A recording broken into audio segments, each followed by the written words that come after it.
I'm gonna ask the. What was I asking again? The relationship one. Oh yeah, interracial dating. Yeah, there you go. Ooh. Go. No, What do you think about it? Question. What do you think about interracial dating? Ray, go first, because you were here. Interracial dating. I feel that, I've dated somebody who was like, Vietnamese, and that was an interracial relationship, but when people use that word, they mean it in terms of like with a white person. And a lot of my friends have been getting into like relationships like that, and that's a conversation that we've been having a lot more of how to navigate those spaces. And I think, like you were saying, there's nothing wrong with just like loving somebody, but I think the issue comes in when it all comes down to like social position, because like whiteness is a social position, and being a person of color is a social position, and you have certain powers and disadvantages that come with those, and those like kind of powers and disadvantages show up in the relationship. So like your partner not understanding what it's like to experience racism, or not even have to think about that. Or if it's not your partner, then it's like their family or their friends, and it just the entire system. And a lot of people find that really stressful to like constantly be educating and explaining those things. And sometimes a lot of my friends don't even go near those relationships just because they know how it usually turns out. But yeah, like especially within the queer community, I definitely do experience like exotification, and a lot of like stereotypes and notions are just like placed on my body if I'm just walking down the street, like Church and Wellesley, and like already it's like I can feel like people are staring, but for different reasons. And that's, or like going out to a club, there's a lot of like issues that come up there too. So I mean, if it's already like that relationship where it's like I'm not even intimate with that person, but that's already how people think of me, like how does that relationship, what are the grounds for that relationship, for any kind of relationship? So those are like my ideas. Cool. More? Go. Funny enough, I just had this conversation. I was in the car with a friend, and we were just talking about the type of men that we go for, and or like actually the ethnic background of the men that we go for.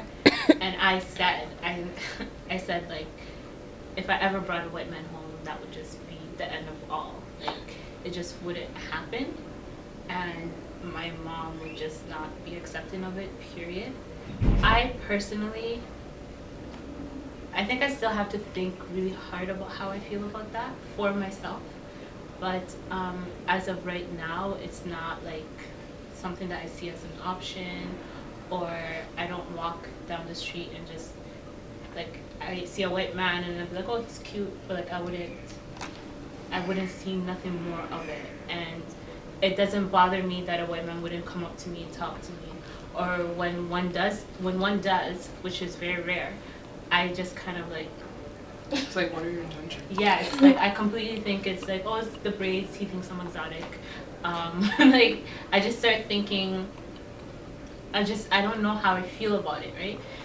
But you were saying like people think of interracial relationships as just like white dating a white person, and that's exactly how I think of it, which is so horrible. But I guess for me, like that's my complete opposite, I think. And then like sometimes when I'm talking to my friends, I'm like, and they say, oh, they're gonna just date a white man. I'm like, oh, you're just jumping the boat. Like you're not even testing the waters first. Like there's a whole lot in between before you jump all the way over to the deep end. And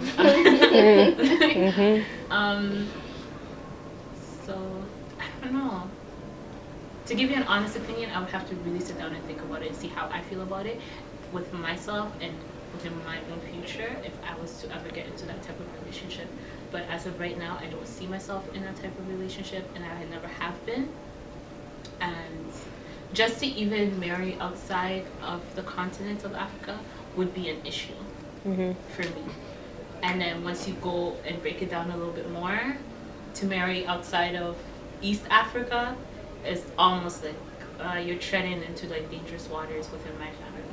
And then on top of that, because I'm of a mixed East African background, it's just like I have two options basically. It's either I'm gonna marry an Ethiopian or a Sudanese, which I'm not interested in neither. So there's a lot of politics that lay behind who I choose as a partner, and I think a lot about what my parents' reaction will be, especially my mom's. So, yeah, it's really hard. I haven't really thought really deep about it, but it just wouldn't be pretty. Well, for myself, my mom, she'd be alright with that. Interracial dating. My dad, not as much, just because I'd say he's really traditional, like even down to ethnic background within my actual origin, like my background Ghanaian, right? But then what's more is Ashanti. So it's like even to go outside of that I guess, I don't want to call it tribe, but that's how we call it. To go outside of that tribe would still be, I guess as she said, treading dangerous waters. Because you gotta think about the pride of the Ashanti people, right? You gotta think of the pride, you gotta think about the language, you gotta think about even down to naming your children, all this kind of stuff. But like my mom, in terms of like interracial dating, she would be, I think she would be fine with it. For her, it's just a matter of make sure you find someone that respects you, that respects our family, that respects like our culture and stuff like that, and loves you just loves you for you. Yay. So. Okay. Questions sprung up.